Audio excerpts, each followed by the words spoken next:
All right, all right. What it do? What's up? It's your girl G. Welcome back to my channel. Appreciate you for tuning in. We're gonna get into this episode of Love and Marriage Huntsville. Y'all, I'm not gonna lie. Love and Marriage Huntsville is giving us some pretty good episodes.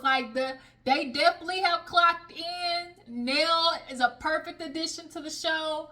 Tisha, when I tell you Tisha is not letting up on her, that foot is on her neck, okay? They are on her neck. And a part of me is, tickled fancy. I feel like it's about time.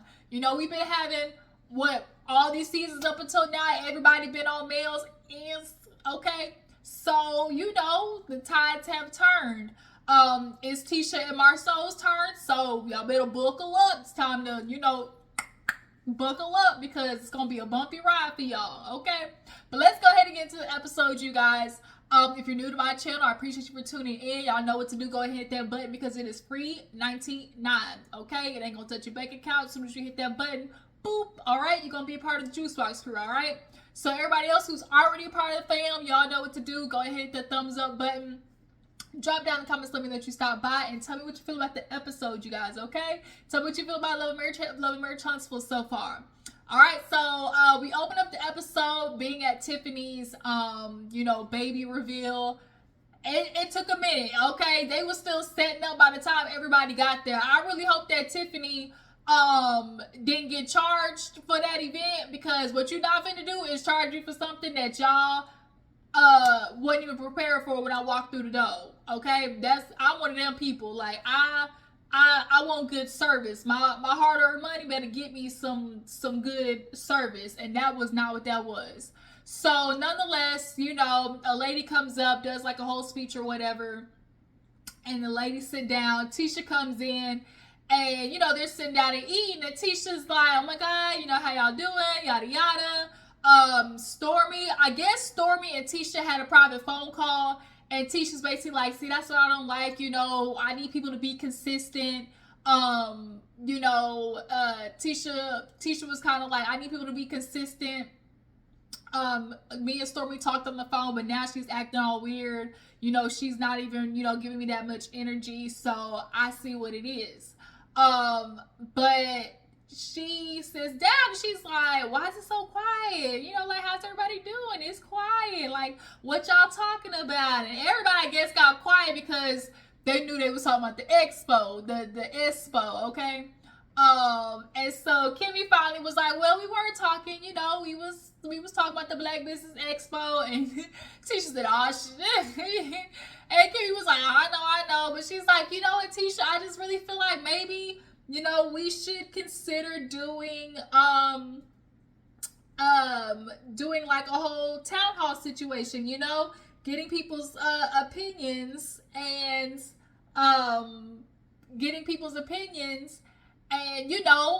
talking about getting some feedback." And she was basically like, "F your feedback. I don't want no feedback." And Kimmi's like, "You can't act like that. Like, we really need to like talk to people." And she was like, "No, I've had enough." And so she's like, "Well, people have had a lot of things to say. I've heard the Fletchers, Nell had something to say." And she was like, "But what was it about?" And Nell was like, "Me and Tisha, we talked, we had dinner. And, I basically just kind of felt some way about her telling me specifically that we were going to be invited, and we didn't get no invitation." And Tisha was like, "Yeah, I did tell you at the girls, party that you were invited, but I just posted on social media and just kind of left it at that." And Nell was like, "Well, I mean, we're going to rehash the situation." And Tisha's like, "We ain't rehashing nothing. Like, there's nothing to rehash. We talked about it. We good. It's over. OVE over." And Nell was like, "Well, no, because, like, I was just expecting, if you say personally that I'm going to be invited, like, that's what I'm expecting. We've been a part of the community for 30 years, and clearly the Fletchers is doing the damn thing, okay? For real, for real. She's a businesswoman. Chris, he's in the construction industry for 30 years. They clearly a big part of Huntsville, so it really was a knock on Tisha and Marsau to not invite somebody who's involved in the community like that." So Tisha just wants it to be over. She's like, I'm not talking about it. Like, it's done. We over with. Like, we good. And so, because they started going back and forth, Kimmy's like, well, wait a minute, Tisha. Like, I'm the one who brought it up. And so she's like, well, right, stop being messy. And so Kimmy's like, I'm not being messy, but I think it would do us good to get some feedback in here, how we can improve on the event. Tisha just was immediately was ready to just like go in defense mode, because at the end of the day, ever since the Black Business Expo went on, people have been giving nothing but negative responses. Then also, not only that, I think a lot of like Tisha is taking on a lot of heat for decisions that Marsau has made. Like, I really feel like it sucks for Tisha because Marsau be setting her up to take the motherfucking bullets. Like, she's taking a lot of, she catching strays, y'all. Tisha catching strays. For real, for real. So Tiffany see him over there. She's like, I go over there, but I'm feeding the baby. So, yeah, Nell and Tish, and it's really funny that Nell calls Tisha Tish. She said, and Tish. So they ended up going over there to see Tiffany. And they all sit down. The baby, super cute. He would look at them like, who these heifers? Like, that's looking at me like this. So Tiffany was kind of like, what y'all talking about, yada yada. And Mel, she piped up, girl, nothing. We were just sitting there talking to Black Business Expo, and what happened, what didn't happen, what could have happened, what should have happened, And so Tiffany was like, all right, time to go. She said, oh yeah, I just really thought, she was like, oh yeah, the Black Business Expo, we should really do another one. And Tisha's like, yeah, that's what I thought. She was like, I'll just keep the front seat warm. Kimmy made me laugh because she was like, girl, I thought you would have changed after you dropped this baby. No, because everybody was thinking last season that Tiffany was being messy because she had a baby on board and she knew wasn't nobody gonna try to really like come back because they didn't want to stress the pregnant lady out, And so when Kimmy was like, girl, I thought you would drop the baby and change. No, Tiffany said, bitch, I'm gonna clock right the back in. So she was like, yeah, I'll keep the front seat warm. And so she was like, well, Tiffany, I think she said something to the extent of like, well, people did have things to say, we did try to rehash it at, when we all went to lunch. And Kimmy was like, yeah, we did try to talk about it, me, Stormy, Tiffany, and Tiffany's like, yeah, but then that whole thing with Stormy happened over the $100. And Nell was like, what do you mean $100? So Nell, she was pushing. Okay, Nell said, we gonna talk about it, all right? She was like, Tish, what happened with $100? I wanna know. Why? I wanna know. And so Tish was like, it's over with. I'm not talking about it. And so Nell was like, Tish, you don't want since you're not speaking to me, Stormy, what happened with $100? And Stormy looks at Tisha like, you want to talk about it? She's like, girl, Stormy, I'm talking to you. Can you not speak for yourself?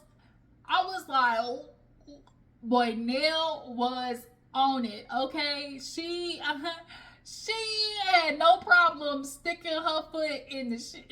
Oh my God. So, Tisha's like, I'm just so over this. Like, I'm not doing this right now. So she stands up, walks away. Stormy goes to get her, and she's like, girl, like, it's okay. And Stormy was like, I get that Tisha's feeling like, attacked, but at the end of the day, this is stuff that she do need to hear. And it is, like, at the end of the day, like, Tisha, like, you not gonna sit there and act like that Black Business Expo went off without a hitch and couldn't have been done better. Y'all, at the end of the day, y'all effed up. How you asking Stormy to do something? You get mad at her for taking up a whole spot. You didn't give her the measurements of, what the booths were gonna be. Y'all straight up didn't tell her about the $100 when y'all was speaking to her at the meeting, and y'all want to sit there and act like that's not a big deal. But when it comes to money, no matter the amount, that's something that you tell people because it's a part of the business deal. You wanted money from her, but you didn't want to tell her ahead of time. Like, no. And at the end of the day, y'all use Stormy as a fill-in for Melody because Melody is the one with the biggest name out of all of y'all, probably with the most legitimate business that people are the most trustworthy of. And y'all couldn't just replace her with some old, lollygag. Tiffany wasn't enough. That's why Tiffany wasn't asked. Tiffany didn't have, you know, quote unquote, the brand enough to replace a spot like Melody. So y'all picked Stormy. Like, let's be real. So when she came back, she was just like, no, I'm not doing this because right now, like, I'm constantly getting feedback and it's just giving real hater vibes. Like, the way y'all are speaking to me, like, you know, I can take constructive criticism, but not like this. And Kimmy's like, yes, you know, I don't want you to feel attacked, but at the end of the day, like, we could do maybe like a town hall, just like to get people's opinions. And Tisha was just kind of like our confession, like, you know, I do say, you know, possibly is a good idea, but you know, just not like this. Like, I'm just not liking how the ladies are coming for me right now.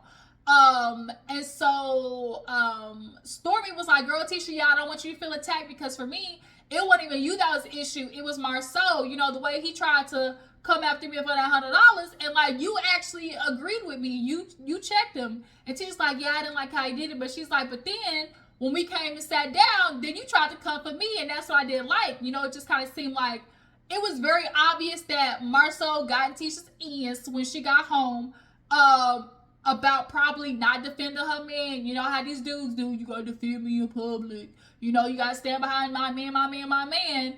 But it's kind of hard to stand by like Marsau when he be all types of hella wrong. So she definitely flipped the switch on Stormy. And Mel was like, you know, I'm glad you said that too, because like, Tisha, you know, I'm definitely, you know, glad we had this opportunity to speak, because I'm kind of feeling the same way. Like, I don't have an issue with you. Like, we don't have an issue no more. For me, it's Marsau, because Nell told me about the dinner that y'all had and that how y'all was speaking, and you know how he had some things to say about me, and I'm no longer, you know, gonna like have an issue with you. I'm gonna go to horse's mouth, you know, itself. And that's definitely what needs to be done, because Marsau has done a very good job of saying a bunch of word salad, but nothing at all, but dropping little hints and tidbits of the people that he wants involved in the conversation to be triggered. So that's why he did that little jab, like, oh, you know, I'm not gonna pay nobody about a t-shirt business, you know?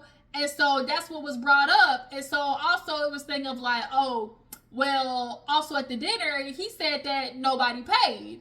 And Kimmi was like, I said, what? And she was like, well, no, because Maurice told me he paid.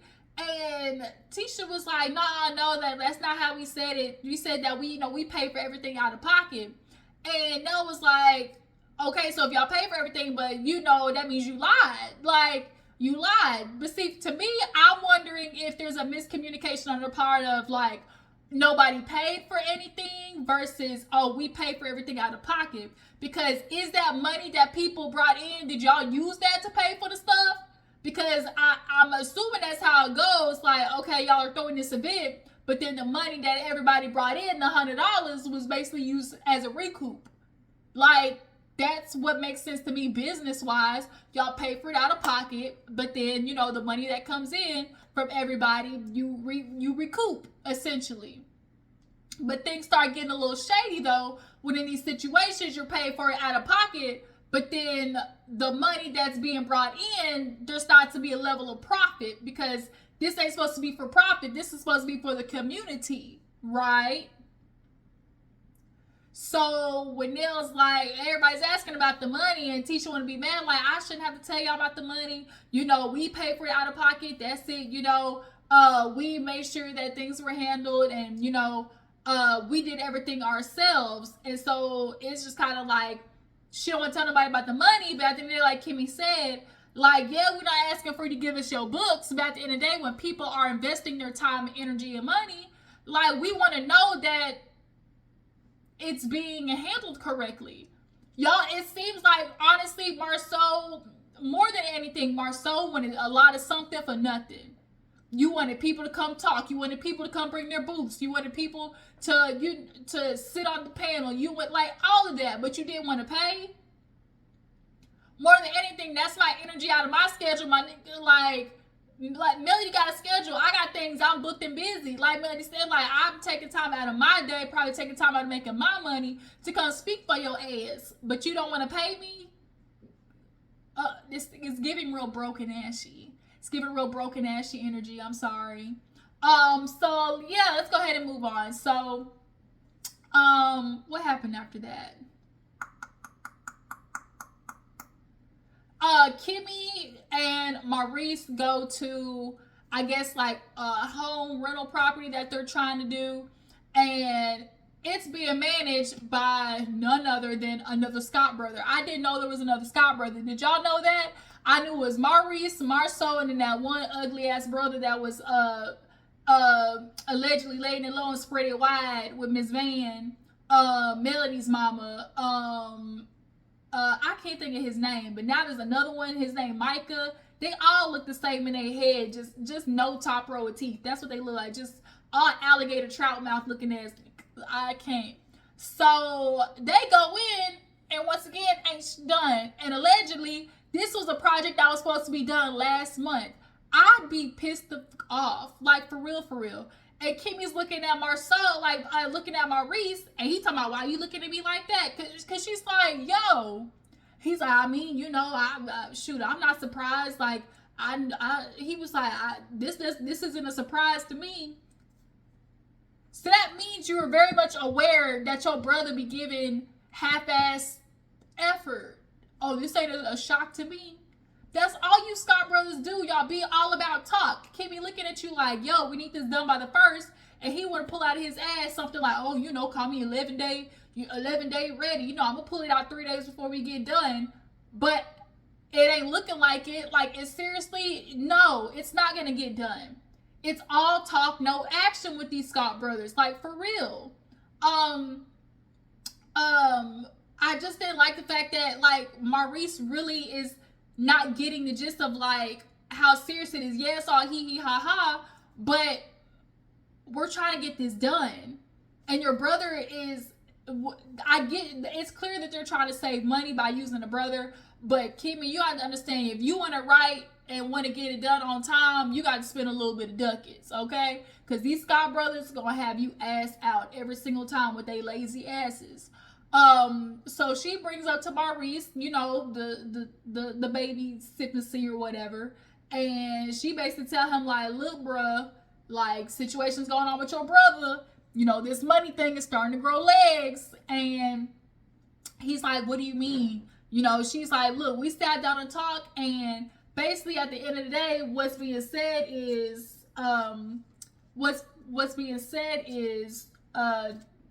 you know, Marsau said that nobody paid. Like, he paid for everything. And he's like, well, when I'm talking to my brother, I handed him $100. So, you know, I don't like that. And so she's like, yeah, like, everybody's just trying to figure out, like, this whole situation, because money's involved and people looking like, you know, why y'all acting so secretive. So then she was like, also, yeah, too, you know, people are just kind of feel some type of way, because it's like, you know, he wanted people to speak, but then he's getting to it with Mel, and he's saying some slick shit about Mel, talking about, oh, you know, I'm not gonna pay nobody to talk about t-shirts.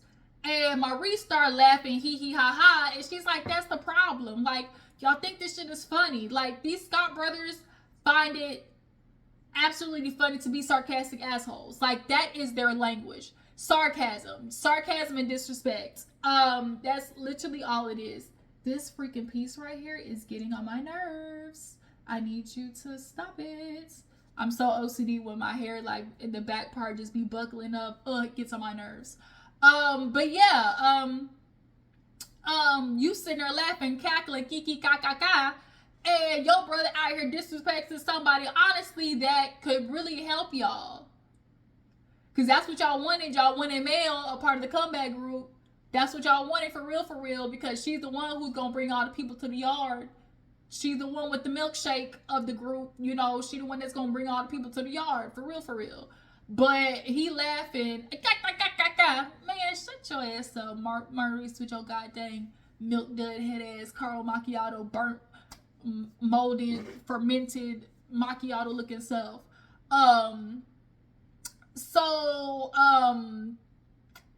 Yeah, Kimmi was like, that's a problem. Like, your brother, he getting into a melody, and like, it's an issue.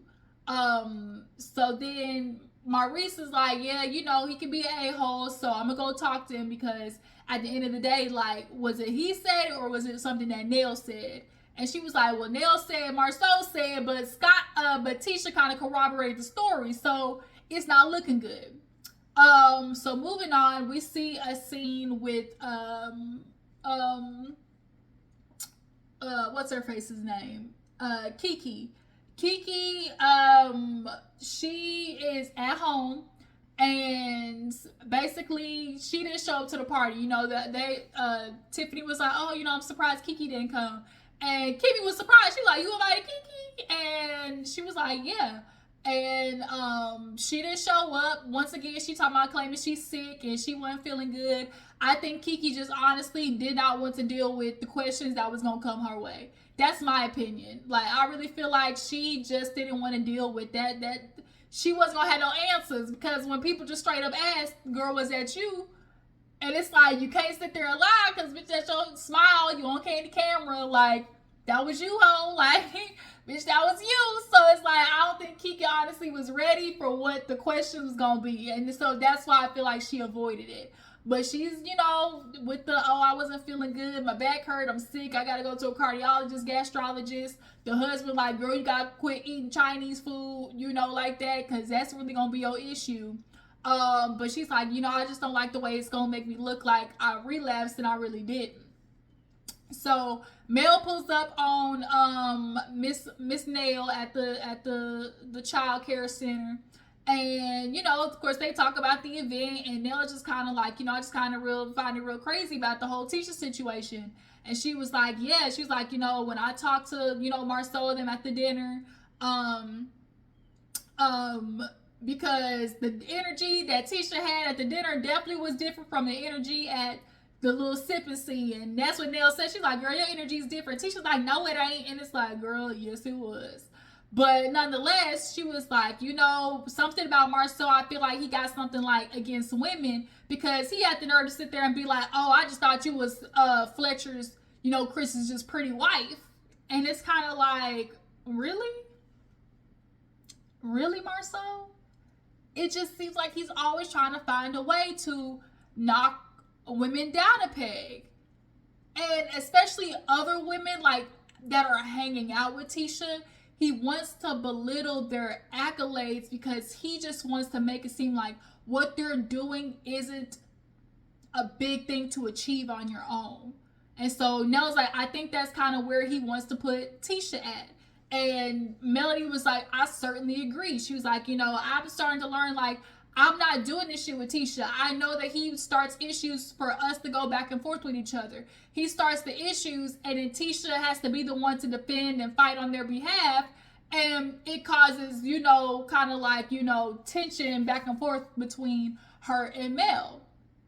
And she's like, I'm not doing that. I'm going to go straight to the source. It's always been him, trying to keep me from being around Tisha. And they do a playback from literally the get-go, the beginning, when Mel was trying to show Tisha what? The blueprint. Y'all remember the blueprint. And he got upset. Oh, you being selfish. You not doing what the family needs. Y'all remember when the very first season, she was like, oh, I got my real estate license. And he was like, oh, you were serious? Like, I thought that was just a thing you were just doing. See, it was comfortable for him. For most men, it's comfortable for their women to be stay at home. That's what's comfortable to them. Don't achieve nothing. Don't do nothing. Don't challenge my masculinity. That's what's comfortable for them. So Melody straight up was like, I'm starting to see a pattern with this man. A pattern, okay? And, Nell brought up how, she talked to Tisha and was like, oh, the business and everything. And she was like, girl, she owned 85%. And Mel was like, yeah, I mean, that's kind of how it is. When me and Martell were doing business, a lot of these places were giving grants to women-owned business. You can get a lot more opportunities with women-owned business. But the issue was, men started using their husbands. Husbands started using their wives basically as smoke and screen, smoke and mirrors, and was basically putting shit in their wife's name. and being the business runners. And that's what's clearly happening, because Nell's like, how the hell you on 85% got kicked out of your own business? And Tisha over there just kind of like, her response was kind of like nonchalant, like she expected it to happen because she knows her husband. Her husband has no regard for Tisha at all. And Tisha acknowledges it, but refuses to do anything to change it because it requires challenging Marsau, and he's not going to give in. He refuses to give in. And she does not want to deal with that battle, unfortunately.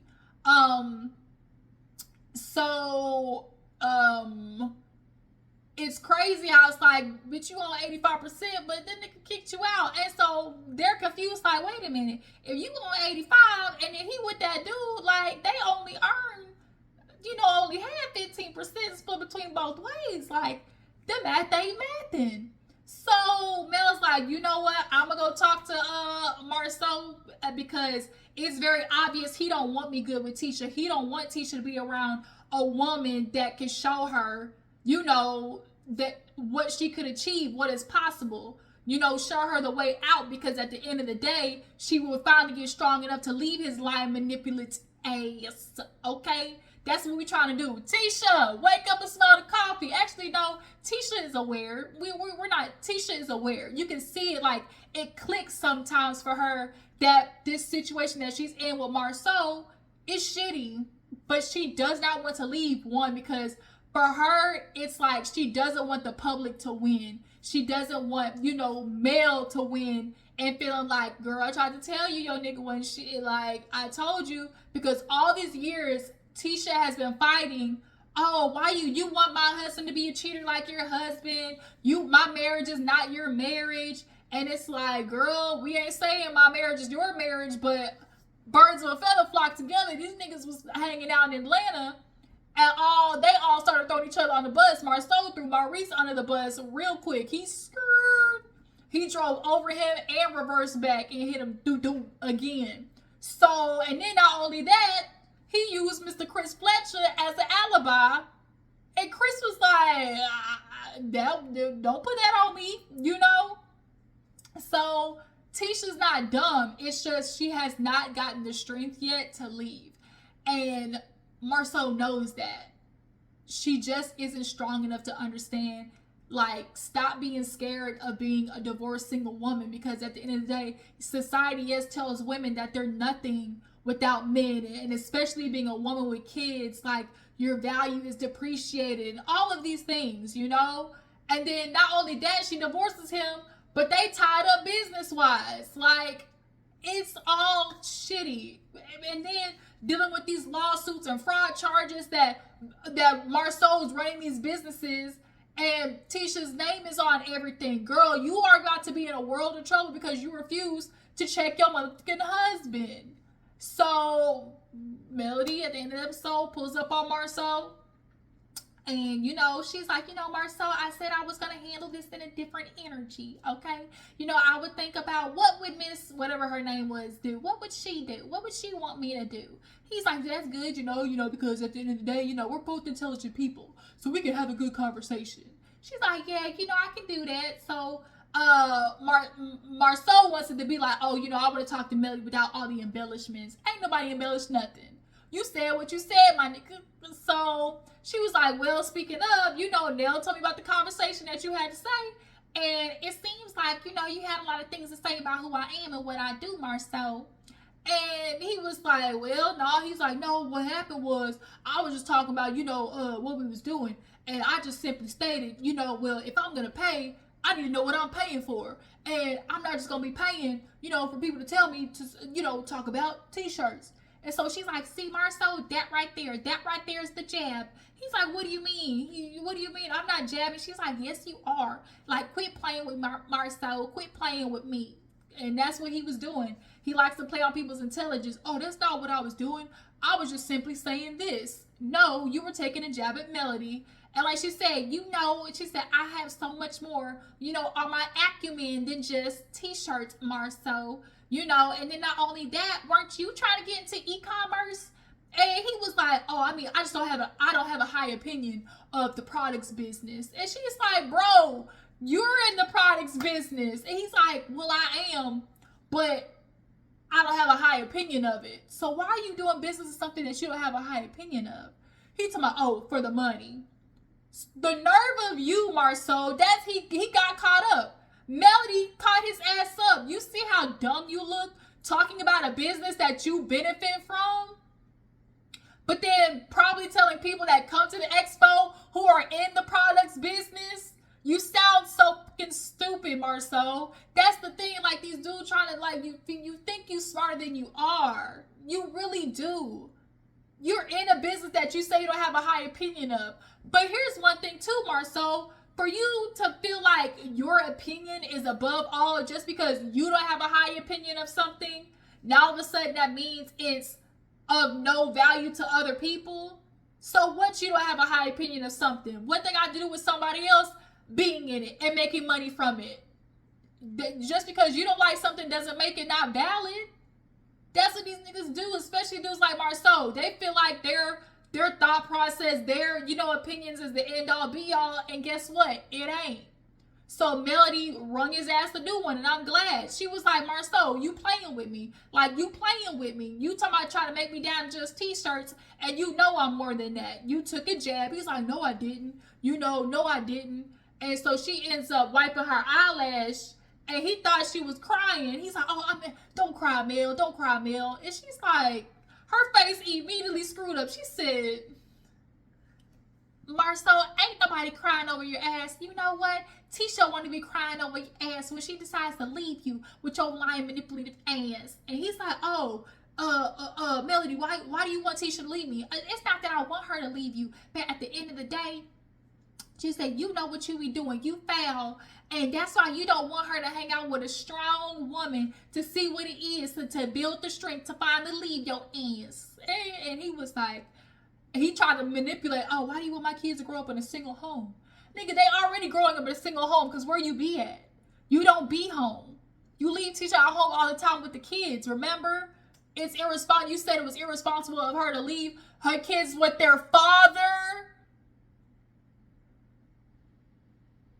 Men like Marsau literally put a burning in my stomach because these be the same black men constantly talking about, oh, kids need their dads. Fathers need to be involved in their children's lives. Black men, black fathers this, black fathers that, black men this. But where do y'all be at? Where do y'all really motherfucking be at? Y'all be in Atlanta screwing with bitches. That's what y'all be doing. And then gaslighting your wives into thinking that's not what you're doing.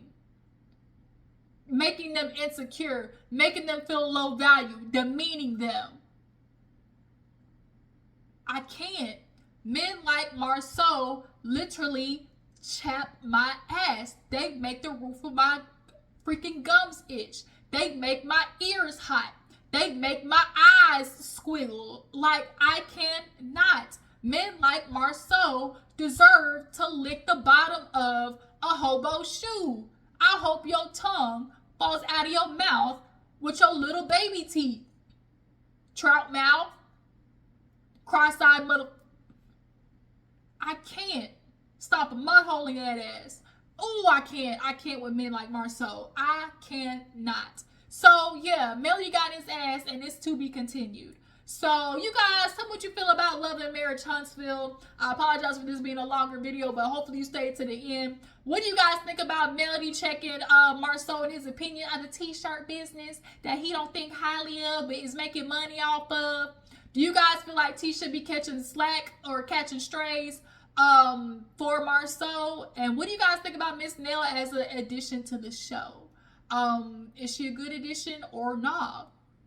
And do you guys feel like they acting funny with the money? Marsau and Tisha, are they acting funny with the money? You know, talking about, oh, we making money, but really not? Or are they not making money and saying that they are? Which one is it? I appreciate you for tuning in. Y'all make sure to follow me on Instagram and Twitter, and I will catch you guys later.